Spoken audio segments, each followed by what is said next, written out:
Es estadística descriptiva y estadística diferencial, que ya algo mencionamos en clases anteriores.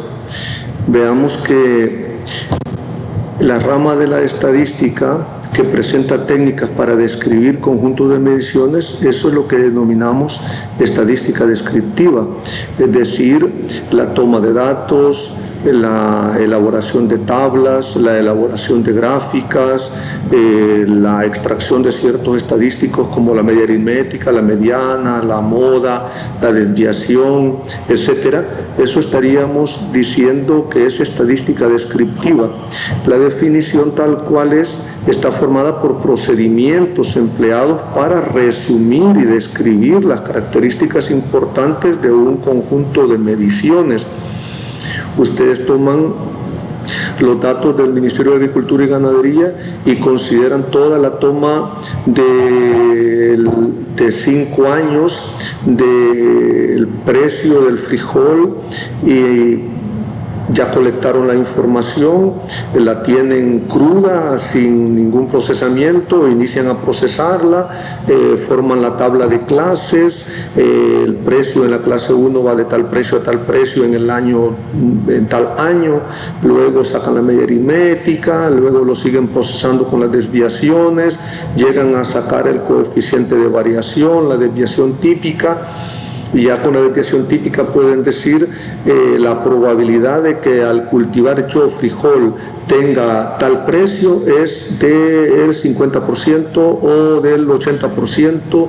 Estoy seguro que mi precio va a ser bueno debido a una toma de muestras de datos que he tomado de 5 años, y esto es bastante aceptable. Todo ese procedimiento es estadística descriptiva, aunque lo último que he dicho ya se referiría a estadística inferencial. Sacar conclusiones basadas en esas características descriptivas, en lo que hemos dicho, eso se llama estadística inferencial, es decir, sacar conclusiones. La definición de estadística inferencial sería procedimientos empleados para hacer inferencia a partir de la información contenida en una muestra sacada de una población. La población total sería el precio total del precio de frijol en cada momento. Bueno, en mi periodo de interés, en 5 años estoy tomando los promedios mensuales, por tanto estoy tomando una muestra, no estoy tomando el universo total. Entonces la estadística inferencial puede ser tomado de una muestra, lo más común, o tomado de una población. El objetivo de la estadística inferencial entonces es hacer inferencia, es decir, sacar conclusiones, hacer predicciones para tomar decisiones. Eso sería básicamente estadística inferencial y estadística descriptiva. Veamos ahora por otro lado, vámonos un poquito más adelante y veamos cómo describir los datos en diferentes formas. Y veamos algunos conceptos. Luego, primero veamos que necesitamos saber algunos conceptos como variable. Es una característica que cambia o varía con el tiempo. Cuando nosotros queremos tomar algunos datos, tenemos que saber tomarlos, entonces tenemos que saber algunos conceptos. Y entonces, ¿cuál es la variable que vamos a considerar?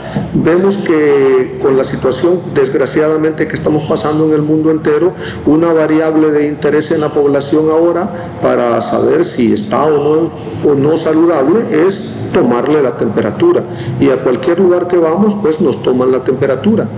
Y lo toman a todo mundo, no lo toman a uno, entonces lo están tomando a toda la población, no están tomando una sola muestra.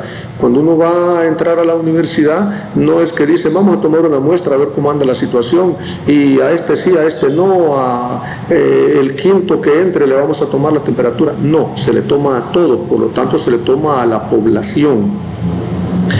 Otra variable podría ser el número de hijos que las personas tenemos. Todas estas temperatura, edad, ingreso, estatura serían variables, es decir, características que varían según la persona seleccionada. Cuando una variable se mide en realidad en un conjunto de unidades, es un conjunto de unidades experimentales, resulta un conjunto de mediciones o datos. Una unidad experimental sería el individuo u objeto cuántos chiles me produce un arbolito, cuántos tomates me produce una plantita, cuántas libras pesa un racimo de banana o de plátano, cuántas mazorcas de cacao me genera un árbol. Entonces esas son, digamos, unidades experimentales: un árbol, una persona, una planta, cuánto duró los carbones en una maquinaria, en una sierra de disco, cuánto tiempo me duró los carbones. Esa es una unidad experimental. Es el individuo objeto en el que se mide una variable. Resulta de una sola medición o datos cuando una variable se mide en realidad. Esto es una unidad experimental. Luego, una unidad experimental es la colección. Si se genera una medición para toda la unidad experimental, en toda la colección es un conjunto de datos resultante, constituye una población de interés. Cualquier conjunto más pequeño de esa población total es un subconjunto. Si nos interesara saber, por ejemplo, solo cuál es el porcentaje de la población que está enferma o está sana, y no nos interesaría prevenir, entonces simplemente tomaríamos le vamos a tomar entonces a 1 de cada 5. Nosotros estamos haciendo una investigación en café con 5 productos diferentes: gallinaza, pollinaza, compostaje, abono químico, etcétera, y tenemos unidades experimentales que son constituidas de 60 plantas de café cada una.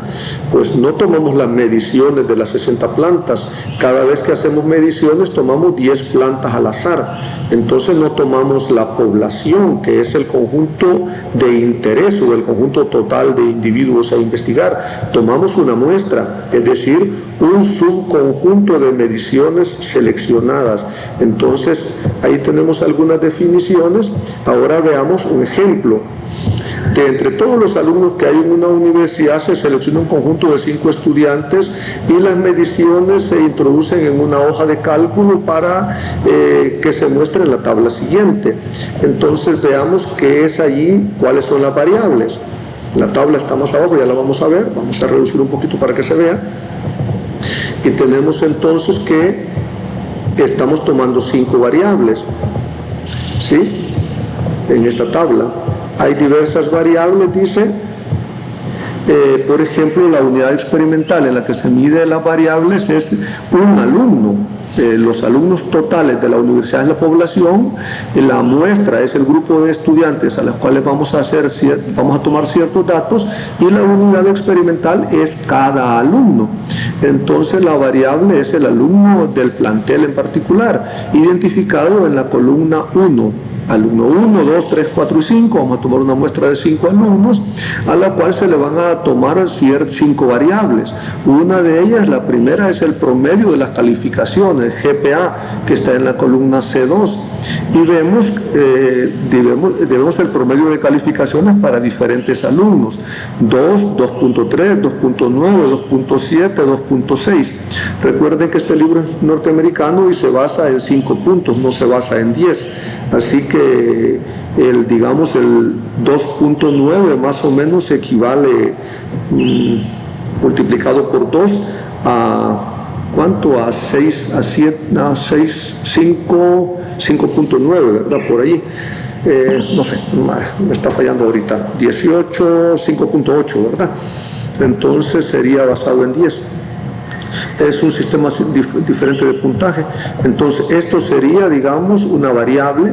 Luego vemos que en la siguiente está el sexo, masculino y femenino, femenino, femenino, femenino, masculino, masculino, femenino, y luego los años que lleva de estudio, las materias que lleva, matemática, inglés, etcétera, y el número de unidades que lleva en cada ciclo. Entonces esas son las 5 variables, son diferentes aspectos que se están tomando de una unidad experimental, de cada unidad experimental, que son cada alumno, y luego la muestra son los 5 alumnos, y la población total son todos los estudiantes